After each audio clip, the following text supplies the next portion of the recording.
Você já se sentiu como o bombeiro da sua própria empresa? Correndo de um incêndio para o outro, com a agenda lotada de tarefas que sugam sua energia, mas que parecem essenciais para manter tudo funcionando? Você sonhou com a liberdade do empreendedorismo, mas acabou prisioneiro de uma rotina de 80 horas semanais. A promessa de ser seu próprio chefe se transformou em ser o funcionário mais sobrecarregado e mal pago do seu negócio, sacrificando jantares em família, hobbies e sua própria saúde em nome do sucesso. Se essa descrição ressoa em sua alma, saiba que você não está sozinho. Essa é a epidemia silenciosa que aflige empreendedores em todo o mundo, a armadilha do crescimento. E se eu lhe dissesse que a saída para essa prisão não é trabalhar mais, mas sim trabalhar menos nas coisas erradas? E se a chave para escalar seu negócio de forma exponencial fosse, paradoxalmente, se afastar dele? Essa é a provocação e a promessa libertadora do livro Buy Back Your Time, do empreendedor e investidor Dan Martell, editora Portfólio, a quem damos todos os créditos pela genialidade dessa obra e de seus conceitos. Neste vídeo, Ana e Bruno analisam as estratégias do livro que podem redefinir sua relação com o tempo, o trabalho e a vida. Ao final deste vídeo, você não apenas entenderá os conceitos, mas terá um mapa claro para começar a redesenhar sua existência, transformando-se de um operador sobrecarregado em um arquiteto visionário do seu futuro. Nossa proposta é inspirar você a acessar essa obra incrível e, com isso, descobrir como comprar de volta seu bem mais precioso, o seu tempo. Olá! E a promessa de ser o próprio chefe acabou virando ser o funcionário mais sobrecarregado da empresa, né? Pois é a história de muita gente. Essa realidade é bem mais comum do que muitos imaginam, sabe? Quase uma epidemia silenciosa entre empreendedores. A famosa armadilha do crescimento. Hoje, a gente vai fazer uma análise mais a fundo de algumas ideias que prometem, assim, uma saída real para esse ciclo. Vamos mergulhar numa análise detalhada do livro Buy Back Your Time, do Dan Martell. Um livro bem interessante. Sim. Vamos investigar como parece até um paradoxo, né? Trabalhar menos nas coisas erradas pode ser a chave não só para escalar o negócio, mas, e isso é importante, para construir uma vida com mais significado. Uhum. A missão aqui é entender as estratégias para recomprar nosso bem mais valioso, que não volta: o tempo. Exato. E o ponto de partida dessa análise que a gente está vendo é bem direto. Desafiar de frente a tal cultura da agitação, Ah, essa mesmo. que muitas vezes glorifica a exaustão, né? Como se fosse um selo de sucesso, de dedicação. Sim, como se estar cansado fosse bom. Pois é. O material que a gente analisou argumenta que isso é, na verdade, uma armadilha perigosa, quando o empreendedor vira o gargalo operacional. O crescimento do negócio fica limitado à capacidade pessoal dele, sabe? Cria-se um teto de tempo, não de mercado. O negócio não consegue ir além das horas que o fundador consegue, humanamente, trabalhar. Certo, vamos explorar isso melhor. A proposta central que a análise destaca, então, parece ser que a verdadeira liberdade, ela não vem só de ter um negócio que dá lucro, tá? Não mesmo. Mas de construir um negócio que não precise da presença constante do fundador em cada microdecisão. Isso soa contraintuitivo no começo, né? Totalmente. A gente começa querendo controlar tudo. Exato, geralmente começamos querendo ter controle total. Mas a análise sugere que a liberdade está justamente em arquitetar algo que funcione bem, mesmo quando a gente não está lá, fisicamente ou mentalmente imerso em cada detalhe. É libertador pensar assim, né? Muito. E a primeira grande ideia que a análise traz é uma frase que parece virar a lógica de contratação de cabeça para baixo. Não contrate para crescer seu negócio. Contrate para recomprar seu tempo.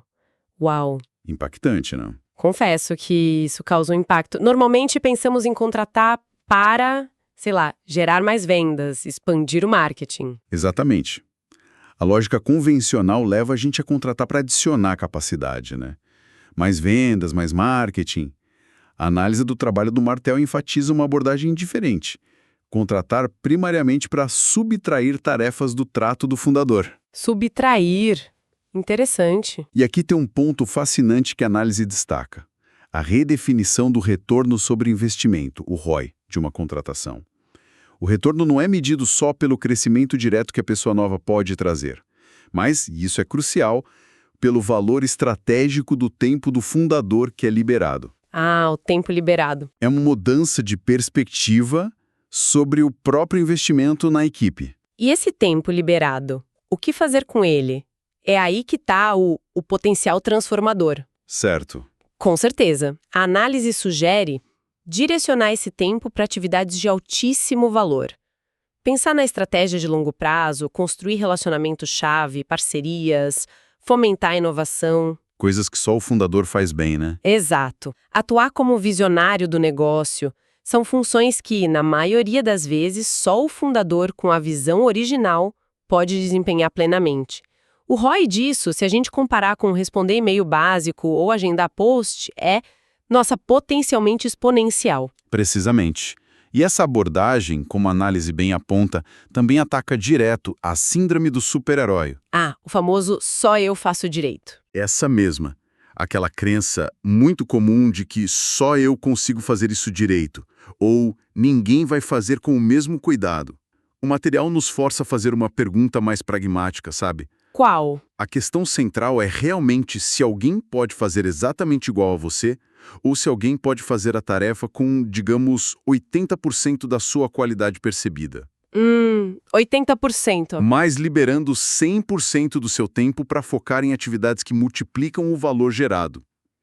A análise argumenta que, na maioria dos casos operacionais, a resposta é sim. Entendi. Isso transforma a delegação, que muitas vezes é vista como reação ao esgotamento, sabe, em uma estratégia proativa, deliberada, de busca por liberdade e crescimento sustentável. Mas essa ideia dos 80%, ela não gera um receio de queda na qualidade? Isso pode prejudicar o negócio, não? A análise aborda como mitigar esse risco, porque muitos podem travar aí, né, no medo de soltar. É uma preocupação super legítima e a análise baseada em Martel toca nesse ponto sim. A mitigação vem por alguns caminhos.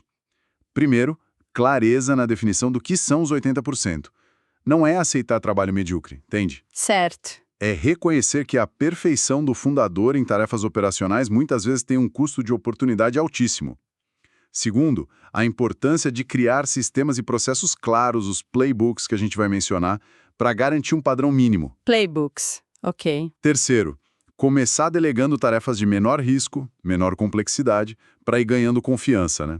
Mútua. E, por fim, entender que o tempo liberado, se for bem investido em estratégia e inovação, geralmente compensa e muito qualquer pequena variação na execução de tarefas mais rotineiras. É uma troca estratégica. Faz sentido. É como deixar de ser o motor que se desgasta, sabe? Girando em alta rotação para se tornar o piloto que define a rota, ajusta a estratégia e garante que o veículo chegue mais longe e mais rápido.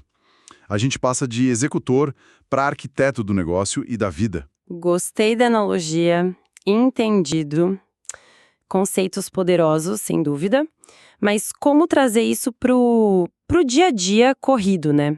A análise apresenta uma ferramenta que parece bem prática. A taxa de recompra, a buyback rate. Como ela funciona na prática? É um cálculo, de fato, surpreendentemente simples, mas com um poder de clareza enorme para a decisão.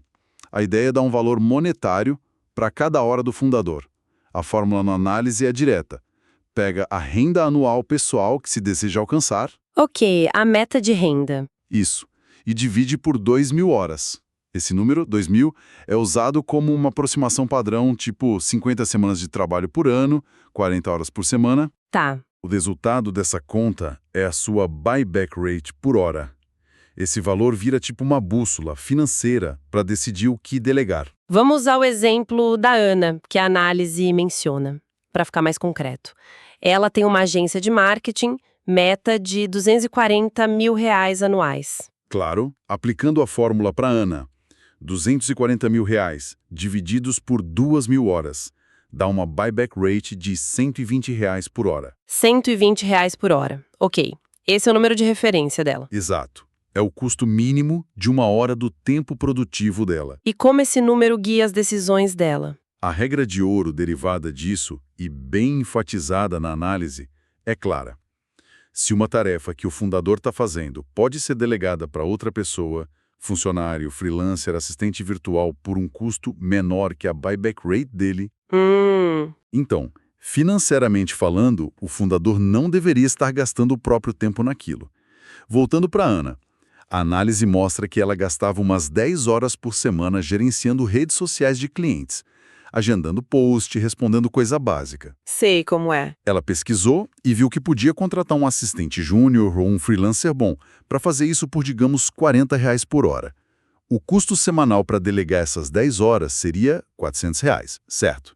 10 horas vezes R$ 40. Certo, R$ 400 de custo para delegar. Mas e o valor do tempo dela? Aí que está o pulo do gato. O valor do tempo da Ana nessas mesmas 10 horas, com base na buyback rate dela de R$ 120 hora, é de R$ 1.200. 10 horas vezes R$ 120. Nossa, 1.200? Então, ao fazer a tarefa pessoalmente, ela não está economizando os R$ 400 que pagaria ao freelancer. Na verdade, a análise argumenta que ela está perdendo R$ 800 em valor potencial. Perdendo R$ 800? Uau! Esse é o custo de oportunidade. São R$ 800 que ela poderia estar gerando se usasse essas 10 horas em atividades alinhadas ou acima da taxa dela de R$ 120 hora. Esse costuma ser o momento caiu a ficha, sabe? Totalmente. Com essas 10 horas semanais recuperadas, a Ana poderia prospectar clientes maiores, desenvolver um serviço novo de consultoria estratégica, treinar equipe, ou, como mencionado, até buscar o filho na escola com calma, né? Que contribui para o bem-estar. Realmente, colocar um valor na hora faz uma análise muito mais objetiva. Tira a decisão do sentimento, do eu faço mais rápido, e leva para a matemática do custo de oportunidade. Fica mais fácil justificar o investimento em ajuda quando se percebe o prejuízo de não fazer. Exato. Mas uma dúvida. Esse cálculo com 2.000 horas não é um pouco rígido? E se a pessoa quer trabalhar menos ou tem outra estrutura? A análise sugere alguma flexibilidade? Ótima pergunta. A análise usa as 2.000 horas como um ponto de partida padrão, sabe? Bem reconhecido.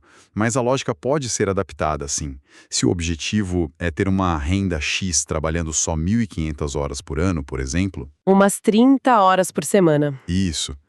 A pessoa pode ajustar o divisor para 1.500. Isso daria uma buyback rates mais alta ainda, tornando mais óbvia a necessidade de delegar tarefas de baixo valor. O importante é a consistência e a honestidade no cálculo para ele servir como ferramenta de decisão, entende? Personalizada. A essência é quantificar o valor do próprio tempo. Entendi. Faz todo sentido. Ok, compreendemos o porquê delegar com o princípio buyback e temos a bússola da buyback rate para ajudar a decidir o que delegar. Agora, a aplicação consistente disso, aí parece o grande desafio, né? É onde a porca torce o rabo, geralmente. Como transformar essa ideia num processo contínuo e não só em decisões pontuais? A análise do livro detalha o que chama de ciclo da liberdade. Audit, Transfer, Fill. Auditoria, transferência e preenchimento. Como isso funciona na prática? Exatamente. É apresentado como um ciclo contínuo, quase um sistema operacional para a gestão do tempo do empreendedor. O primeiro passo é audit, auditoria. Aqui, a proposta virá um detetive do próprio tempo. Sherlock Holmes da agenda. Tipo isso. Rastrear meticulosamente como cada hora do dia gasta, por 1 ou 2 semanas. Tem app para isso, planilha, caderno. O importante é registrar. Depois de coletar os dados, vem o calendário do custo do tempo. Calendário do custo do tempo. Classificar cada tarefa com base na buyback rate, usando categorias de valor. A análise sugere exemplos, tipo tarefas de R$ 10 a hora. As administrativas, né? Uhum. Agendar reunião, organizar arquivo. Isso, coisa repetitiva. Depois, tarefas de R$ 100 a hora. Exigem alguma habilidade, mas que outros têm no mercado, sabe? Escrever um post padrão, editar um vídeo simples. Ok. Aí vem as tarefas de R$ 1.000 a hora, mais estratégicas, que usam seu conhecimento único, sua rede, negociar parceria, definir visão de produto, treinar líder. coisas de mais alavancagem. Exato. E, no topo, as tarefas de R$ 10.000 a hora. Potencial de crescimento exponencial, que só o fundador pode fazer mesmo. Levantar investimento, ser o rosto da marca, criar uma categoria nova. Imagina o choque que muitos devem ter ao ver esse calendário pela primeira vez. Ver quanto tempo vai para a tarefa de R$ 10. Deve ser um super motivador para mudar. Com certeza, é um tapa de realidade. Isso leva ao segundo passo: transferência. Identificadas as tarefas de menor valor, o objetivo é passá-las para outra pessoa. Mas, como a gente falou, superar o medo ou a dificuldade prática de delegar é onde muitos emperram. Quais táticas a análise sugere para facilitar essa transferência? A análise foca em tornar a delegação mais pragmática, menos assustadora. Uma tática-chave é criar os playbooks. Os playbooks de novo. E a forma mais rápida sugerida é gravar a própria tela, usando Loom ou algo assim, enquanto faz a tarefa pela última vez, explicando em voz alta. Esse vídeo vira um treino instantâneo, claro, reutilizável. Reduz muito o tempo de treinamento. Ah, boa ideia, gravar a tela. Outra dica é começar pequeno. Não precisa delegar tudo de uma vez. Escolhe uma tarefa de R$ 10 da auditoria, documenta minimamente e passa para um assistente ou freelancer. Vê como funciona, pede feedback, ajusta, ganha confiança aos poucos. E fundamental, internalizar a regra dos 80% que a gente discutiu. Se alguém faz 80% tão bem, a análise diz, já vale a pena delegar pelo ganho de 100% do seu tempo. O foco é liberar a capacidade por que importa de verdade. Faz sentido. Documentar simples, começar pequeno, ajustar a mentalidade sobre a perfeição. E o terceiro passo do ciclo fill, preenchimento. O que fazer com o tempo que foi liberado? Parece crucial não deixar esse espaço ser engolido pelo vácuo ou por outras urgências, né? Esse é um ponto crítico, talvez o mais negligenciado. A análise ressalta que a tendência natural, depois de liberar horas, é preencher rápido com mais trabalho reativo, né? Responder mais e-mail, atender interrupção. Sim, a agenda se enche sozinha, se deixar. Exato. A chave do fio, então, é resistir a isso e ser super intencional. Olhar de novo para a auditoria e identificar as atividades de R$ 1.000 e R$ 10.000 que não recebiam atenção. Aí, proativamente, bloquear tempos generosos no calendário para elas. Trabalho focado em estratégia, novos negócios, relacionamento com cliente-chave, mentoria da equipe. Ser intencional com o tempo livre. E algo que a análise destaca como não negociável. Reservar blocos para descanso, recuperação, renovação pessoal. Exercício, hobby, família, sono. Conectando isso ao quadro maior, esse ciclo Audit Transfer Fill não é um projeto com começo, meio e fim, sabe? É contínuo. A proposta é que vire um processo contínuo, revisado talvez semanal ou mensalmente, para garantir uma evolução constante do foco do empreendedor para atividades de maior impacto. Entendido o ciclo. Mas para implementar a parte da transferência, especialmente para quem está começando a montar a equipe, a ordem que se contrata faz diferença? Tem uma sequência ideal para maximizar essa recompra de tempo?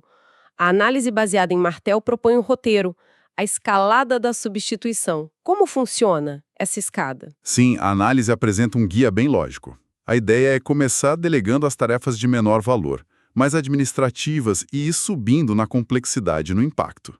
A ordem sugerida nessa escalada da substituição é: primeiro, assistente executivo, AE, considerado o primeiro e frequentemente o passo mais impactante. Um bom AE funciona como um escudo de tempo. Um escudo de tempo, gostei. Assume a agenda, filtra e-mail, organiza viagem, reunião, despesa, muitas tarefas de R$ 10 hora. O impacto não é só o tempo economizado, é a liberação de carga mental. Permite respirar e pensar mais estrategicamente. Faz muito sentido começar por aí. Segundo, assistente de operações ou gerente de projetos. Com a carga administrativa pessoal mais controlada, o foco vai para a organização interna. Essa função ajuda a estruturar processos de entrega, gerenciar projeto, coordenar freelancer ou equipe júnior, para que as coisas aconteçam sem intervenção constante do fundador. Liberta da microgestão do dia a dia. Ok, organizar a casa. Terceiro, especialistas. Com tempo administrativo e operacional liberado e processos mais organizados, aí sim faz sentido trazer especialistas que executam tarefas técnicas-chave melhor que o fundador, né? Redator, designer, desenvolvedor, gestor de tráfego. O fundador passa de executor para diretor, digamos assim. Deixa de fazer para dirigir quem faz. Isso. E quarto, líderes.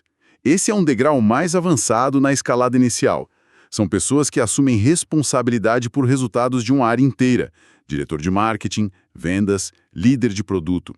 Esses líderes gerenciam os especialistas e libertam o fundador da gestão direta de pessoas e da responsabilidade por resultados operacionais específicos.